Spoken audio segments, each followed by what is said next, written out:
Once a month, your local law enforcement centers will set off the area's tornado sirens, but those are just a test. This is a test of the Ottumwa outdoor warning system. This is a test only. They let authorities know that their severe weather alerts are actually working, so if something were to happen, they'd be prepared.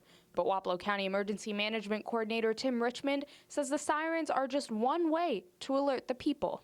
Obviously indoors, we recommend for people to have a weather radio, and then there's cell phone technology, so a lot of people have weather apps or those kinds of things. Ottumwa has 14 tornado sirens spread throughout the city. Each are maintained by the Ottumwa Fire Department but activated by the police. They all look like the one you see here, except they vary in size. So if you need a bigger range, you have a taller stack.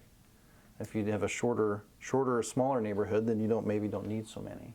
But just hearing the siren go off during severe weather isn't enough. Richmond says it's important people are prepared and know what to do. When the siren goes off, that's an indication there's imminent danger, so people need to take shelter in a sturdy building, interior room of a structure, away from windows, preferably in a basement if you have one. And those areas, those safe areas or safe rooms, need to be identified ahead of time. In fact, just last year at the Wapello County Fair, the sirens went off. But Richmond says it didn't cause any panic or commotion because the fair board members and everybody else knew exactly what to do.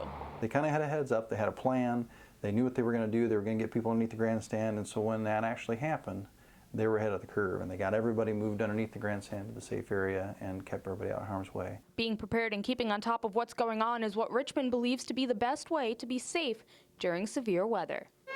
In Ottumwa, Aish Menon, KTVO News.